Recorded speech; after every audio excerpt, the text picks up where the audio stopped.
रुद्रत्वं सुरसुन्दरी मणिगणैः मन्दारवृन्दारकैः ब्रह्मत्यै परिचारकैः परिवृतो मन्दारमालाङ्किलः आगस्त्यायुधपुत्रमित्रसहस्रात्यै स्वकैर्वाहनैः सन्तुष्टोऽर्चनया मया कृतबलिचाराय वृतो भव।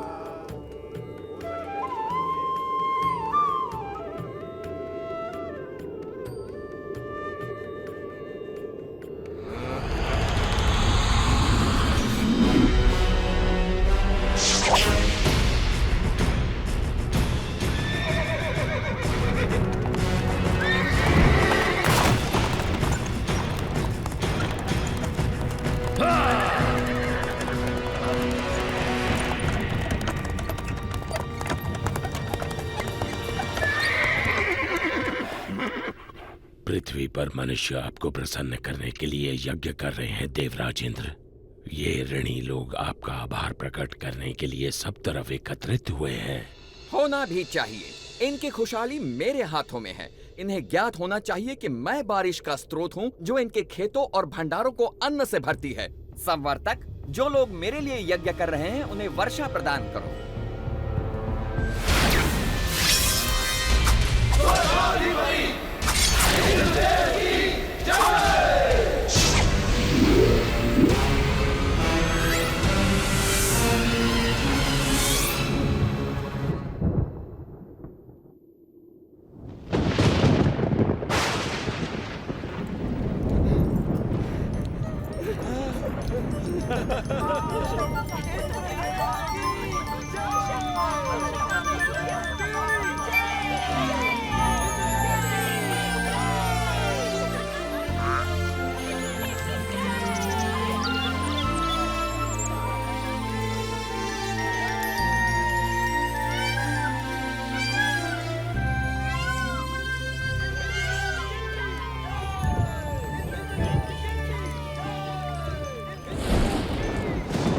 पृथ्वी से आ रहे इस कोलाहल को सुनिए देवराज इंद्र। आप सचमुच सबसे शक्तिशाली हैं। स्वर्ग का देवता हूँ, इंद्र जो हूँ मैं। इंद्र, तुम अपनी मर्यादा भूल रहे हो। तुम केवल अपने कर्तव्य का पालन कर रहे हो। भगवान विष्णु का आदेश पूरा कर रहे हो। मैं जो चाहूँ करूँगा। मैं किसी का आदेश नहीं मानता। इंद्र, मैं तुम्हारा शिक्षक हूँ। तुम्हें अपने यश और कीर्ति का अभिमान हो गया है। मैं तुम्हें सलाह देता हूँ कि सुधर जाओ, अन्यथा तुम्हारा ये घमंड तुम्हें नष्ट कर देगा।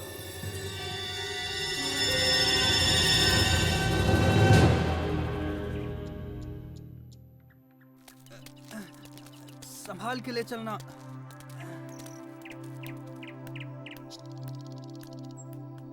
बाबा, आप इंद्र के लिए यज्ञ क्यों कर रहे हैं? हमें इंद्र को प्रसन्न करने के लिए हर साल ये यज्ञ करना ही पड़ता है ताकि वो हमें बारिश दें। वैसे ही जैसे हर वर्ष हमें महाराज कंस को कर चुकाना पड़ता है। अरे नहीं बच्चों, इंद्र देव बुरे नहीं हैं। वो तो बारिश के देवता हैं। पानी जीवन के लिए अति आवश्यक होता है, इसीलिए हम हर साल यज्ञ के द्वारा इंद्र देव की पूजा करते हैं। परंतु बाबा, वो तो उनका कर्तव्य है। वो तो भगवान विष्णु के आदेश का पालन कर रहे हैं। देखो कृष्णा, ये बहुत पुरानी प्रथा है और हमें इसे तोड़ना नहीं चाहिए। बाबा, फिर हम धरती की पूजा क्यों नहीं करते जो हमें सब कुछ देती है, और सूर्य की जिससे जीवन मिलता है, और यमुना की क्यों नहीं? कृष्णा, तुम सही कहते हो, लेकिन ये संभव नहीं है। हम सदियों से चलती आ रही इस प्रथा को अकस्मात ही तोड़ नहीं सकते बेटा। परंतु बाबा, क्या हमें आंखें बंद करके प्रथाओं को मान लेना चाहिए? वो तो भगवान विष्णु हैं, जो इंद्र और सभी देवताओं को शक्ति प्रदान करते हैं। कृष्ण बिल्कुल सही कह रहा है। सभी देवता भगवान विष्णु के आदेशानुसार काम करते हैं, और वैसे भी वेदों में इंद्र के लिए अलग से यज्ञ का विधान नहीं है। हम ग्वाले हैं, हमारी संपत्ति हमारी गायें हैं, और वो भोजन के लिए निर्भर करती हैं इस गोवर्धन पर्वत पर। हम भी सभी चीजों के लिए गोवर्धन पर निर्भर करते हैं, इसलिए हमें गोवर्धन की पूजा करनी चाहिए, ना कि इंद्र की। मेरे वृंदावन के प्यारे मित्रों, हम सबको गोवर्धन पर्वत का हृदय से आभारी होना चाहिए। आप स्वयं ही देख लीजिए, गोवर्धन पर्वत के इन चमत्कारों को जो वृंदावन का जीवन है। हमारी गायें इसके जंगलों की घास चरती हैं और हमें मीठा मीठा दूध देती हैं। इसके झरने हमारी प्यास बुझाते हैं। इसके मैदानों में हमारी फसलें और फल उगते हैं। इसकी लकड़ी से बने घर हमें सुरक्षा देते हैं। मित्रों, हमारा जीवन इंद्र पर निर्भर नहीं करता, बल्कि गोवर्धन पर्वत पर निर्भर करता है। कृष्ण ठीक कहता है। आयुष्मान भव। ये सब इंद्रदेव की नहीं, गोवर्धन की कृपा है। इसलिए मित्रों, सब लोग अपना अपना चढ़ावा एकत्रित करें। हम सब गोवर्धन की पूजा करेंगे।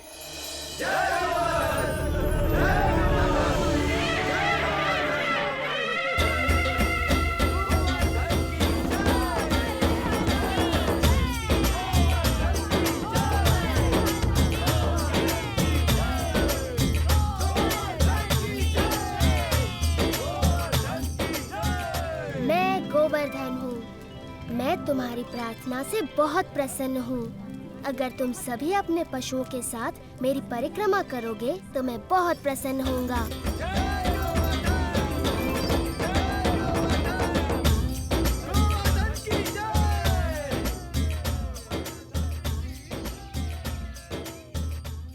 देखो कितनी बड़ी पूजा हो रही है। गोवर्धन पर्वत तो बहुत प्रसन्न हो रहे होंगे मधु।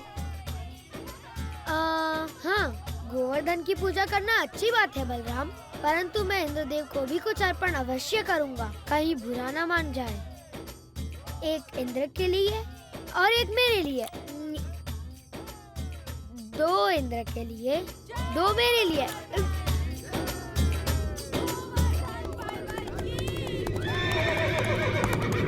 देखिए तो, वृंदावन वासी गोवर्धन पर्वत की पूजा कर रहे हैं। ये तो बड़े अचरज की बात है। उनकी ये हिम्मत। मुझे तुरंत इंद्र को सूचित करना होगा।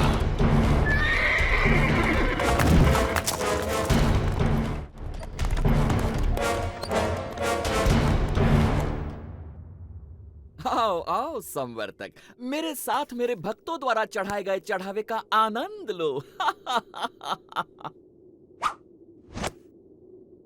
क्षमा चाहता हूँ देवराजेंद्र, परंतु ये समाचार आपको विचलित कर सकता है। अब ये मत कहना कि तुमने गलती से एक और गांव को बाढ़ से भर दिया। ये बात मन से निकाल दो। मुझे डर है कि आप इस समाचार से बहुत क्रोधित हो जाएंगे।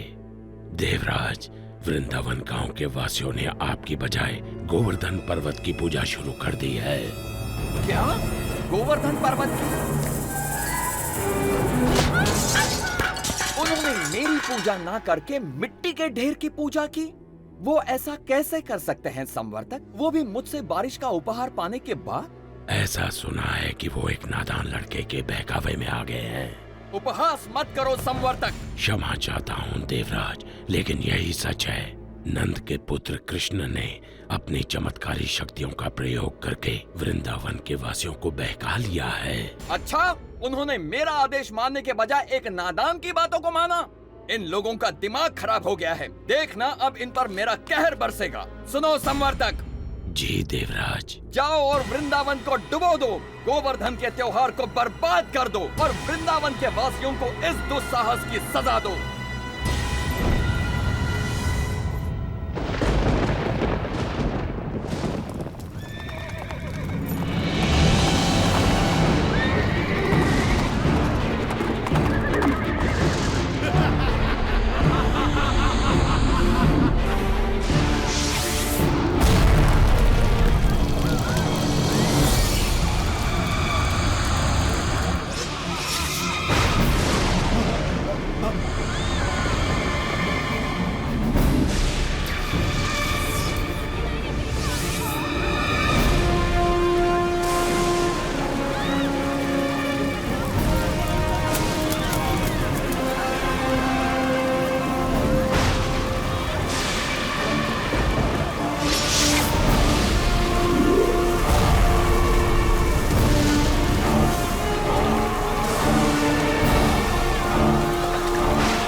नहीं कर सकते।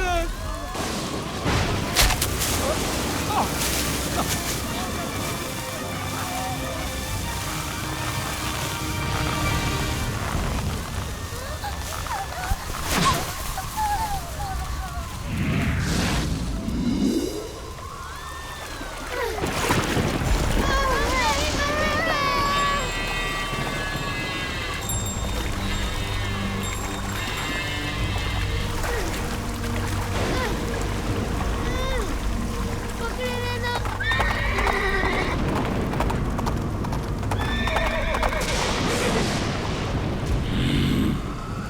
वृंदावन के लोग अब जल्द ही उस लड़के की बात सुनने पर पछताएंगे।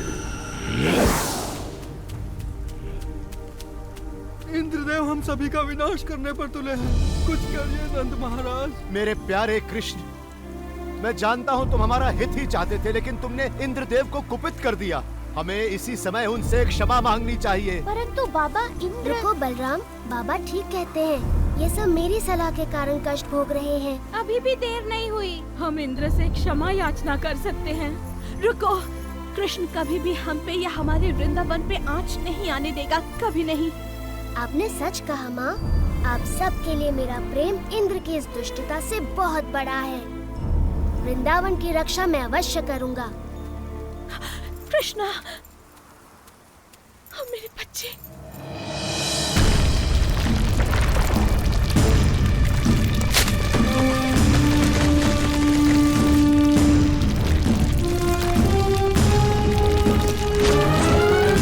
धरती ने उसे निगल लिया। भैया, जल्दी, कृष्ण की जरा कृष्णा देखो।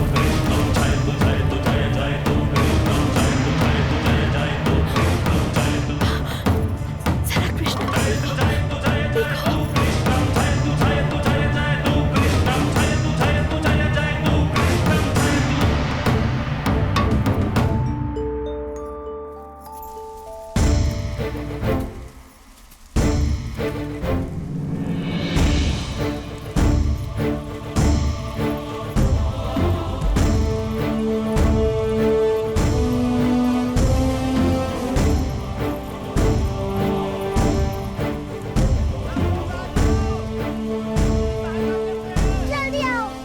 अपनी लाठियों से पर्वत को उठाने में कृष्ण की मदद करो। हाँ, वो अकेले ये नहीं कर पाएगा। बहुत अच्छी मधु।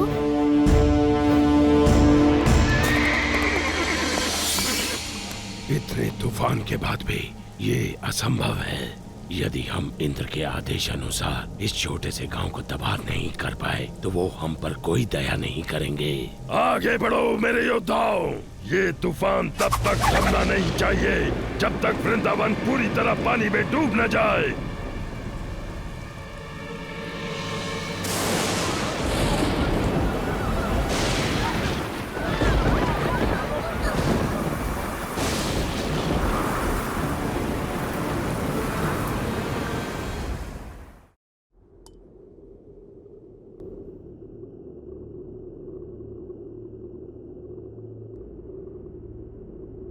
देवराज, आओ संवर्तक। बहुत थके हुए लग रहे हो। बैठ जाओ और सब विस्तार पूर्वक सुनाओ। बताओ, क्या तुम्हारे तूफान के बाद भी वृंदावन का कोई चिन्ह बचा है?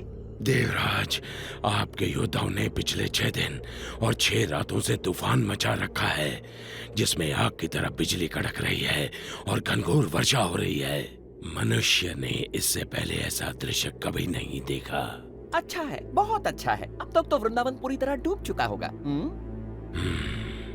काश मैं ऐसा कह पाता देवराज इंद्र, लेकिन सच ये है कि हमारे तूफान भी कृष्ण के सामने नहीं टिक पाए।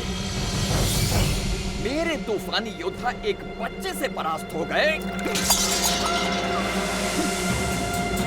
उसने गोवर्धन पर्वत को अपने सिर पर उठा रखा है और वो वृंदावन वासियों और उनके पशुओं की रक्षा कर रहा है। हम परास्त हो गए। लगता है तुम्हारी आंखों को धोखा हुआ है संवर्तक। 6 दिनों से कड़क रही बिजली ने तुम्हें अंधा कर दिया है। मेरे वाहन ऐरावत को बुलाया जाए। मैं स्वयं वृंदावन जाकर इस चमत्कार को देखना चाहूंगा।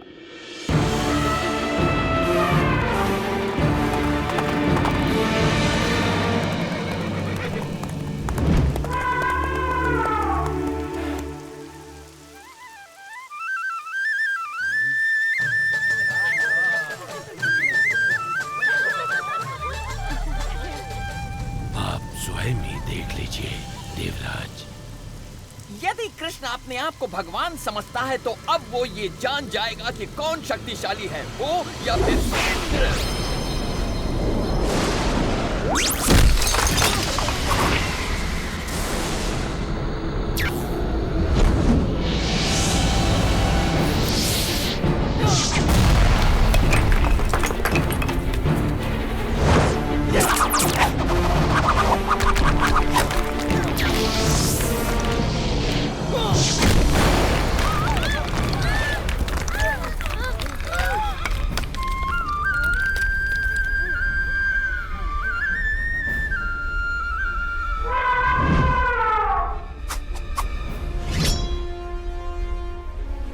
इंद्र के क्रोध से बच नहीं सकते।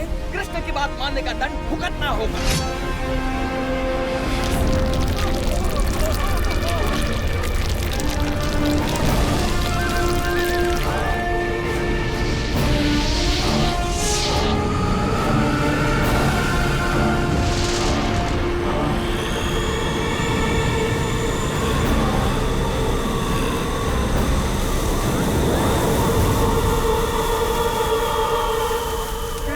कृष्णा हमारी रक्षा करो।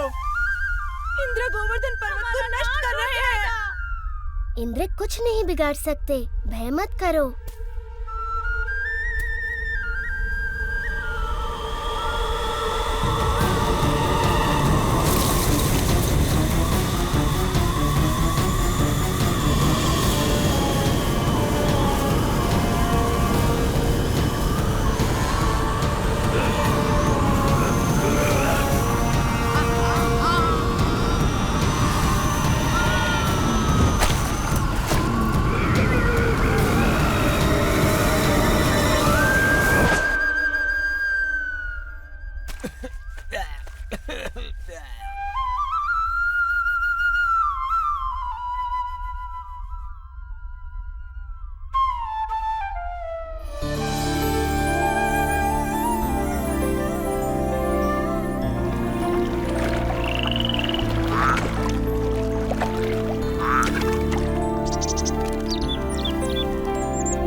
तूफान थम चुका है। आप गांववासियों के साथ खुशी मनाने क्यों नहीं जाते? पर कृष्ण, क्या तुम अकेले इस पर्वत को उठाए रख सकते हो? नादान मत बनो कृष्ण, तुम एक छोटे बालक हो। पहले तुम बाहर निकलो। आप बहुत दयालु हैं।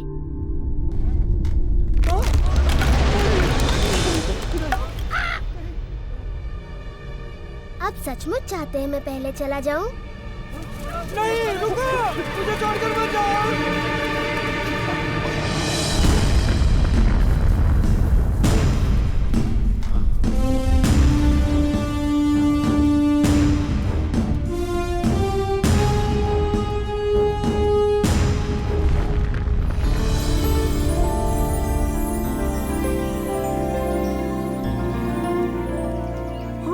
आभारी हैं। तुमने हमें बचा लिया कृष्ण, हम सुरक्षित हैं। आभार मेरा नहीं, गोवर्धन पर्वत का मानिए।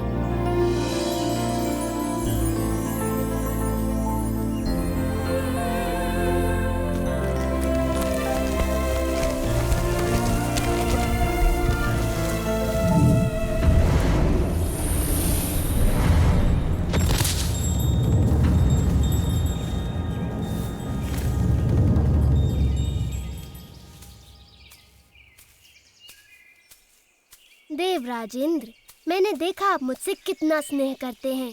अन्यथा मेरे प्रतिकार के बाद भी आप मुझसे मिलने यहाँ क्यों आते? कृष्ण, प्रतिकार तो मैंने किया है आपका। मैंने बहुत बड़ी मूर्खता की। भूल गया था कि मुझे शक्तियाँ आप ही से प्राप्त होती हैं। मैं सदैव आपका सेवक रहूंगा। मैं आपसे क्षमा मांगता हूँ। देवराज, आपको अपनी शक्ति का बहुत अभिमान हो गया था और ऐसा मैंने इसलिए किया ताकि आपका अभिमान तोड़ सकूं। जाइए, मैं आपको क्षमा करता हूँ।